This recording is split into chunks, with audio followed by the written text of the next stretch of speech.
¿Qué tal amigos? Les saluda Mario Clio, historiador y novelista, y nos encontramos en Monterrey, al pie de la Purísima. Es una de las grandes obras de construcción de la primera mitad del siglo pasado con arte modernista. Entrar a la Purísima es entrar a conocer una verdadera obra de arte. ¿Vamos? En la ciudad de Monterrey, la devoción hacia la Virgen María en la advocación de la Purísima Concepción data desde hace más de 300 años.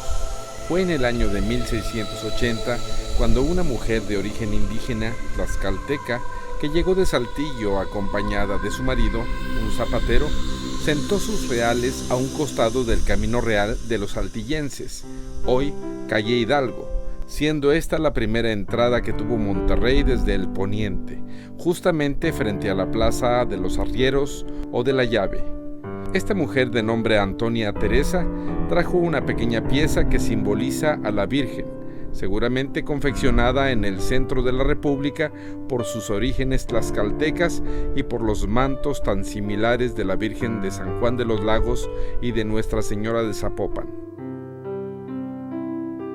Documentos muy antiguos detallan que ante una gran tormenta registrada en el siglo XVII, la noble mujer sacó la imagen de su casa para ponerla junto al paso embravecido de las aguas del río Santa Catarina. Al tocar su piel las violentas crecidas, éstas comenzaron a debilitarse ante la vista atónita de los testigos. El sol apareció momentáneamente, cesando las lluvias. Fue así como se produjo el milagro, y este mismo milagro fue documentado por el propio Fray Servando Teresa de Mier, quien décadas más tarde daba testimonio del milagro de la Virgen, conocida también como la Virgen Chiquita.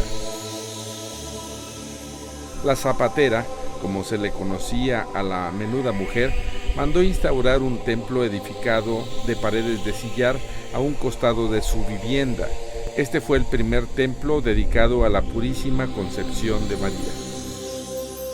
No se tienen datos de su restauración, porque un templo con mayor tamaño, campanarios diferentes y frontispicio con remate circular fue edificado más tarde con acabados más robustos.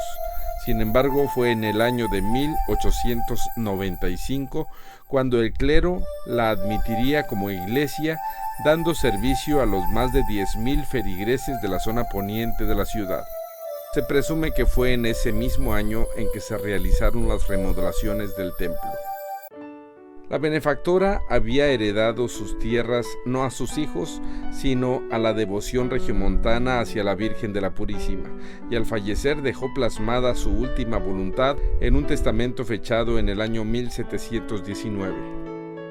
El antiguo templo fue demolido en el año 1941 para construir uno con mayores dimensiones que exigía la gran metrópoli, uno que a la postre se convertiría en Premio Internacional de Arquitectura.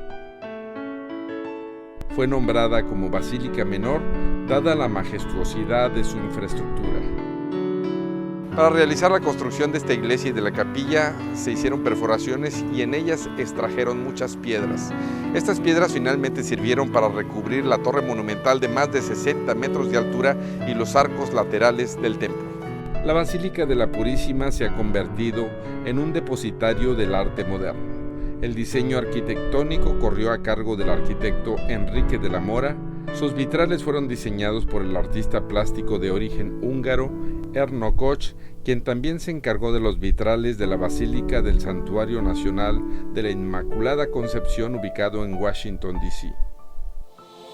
El Cristo ubicado en el altar es una obra del pintor y escultor mexicano Jorge González Camarena, autor del mural del TEC de Monterrey y de pinturas tan famosas como La Patria, imagen considerada, después de la Virgen de Guadalupe, como la más reproducida en México gracias a las portadas de los antiguos libros de texto.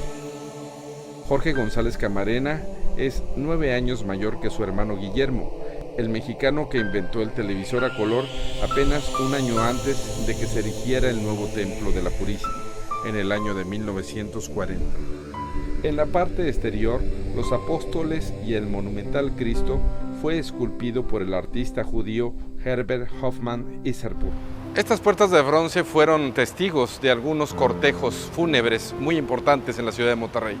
Por este sitio pasó el cortejo fúnebre de Eugenio Garza Sada, de José Marroquín, del padre Aureliano Tapia y de algunos distinguidos regiomontanos. Visitar hoy en día este templo no solo se convierte en una experiencia religiosa, sino en un contacto íntimo con el arte, en donde las arcadas con línea y hipérbola desafían las alturas, logrando la robustez y el soporte que requiere una pieza visitada por miles de feligreses cada semana. A pesar de su diseño poco convencional, visto desde tierra, el templo tiene una forma de una tradicional cruz vista desde las alturas, en donde la base apunta hacia el oriente, teniendo la misma orientación que la Basílica San Pedro en Roma.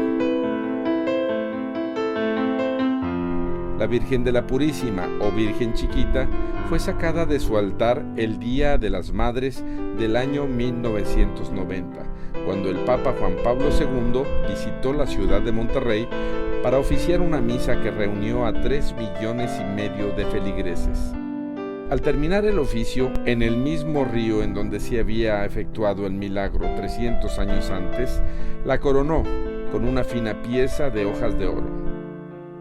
A 3 siglos de distancia, esta pequeña pieza, hoy coronada y arropada por un majestuoso templo, se encuentra en el mismo sitio, recibiendo la visita de devotos peregrinos, justo de la misma manera en que fue adoptada por la comunidad de Monterrey.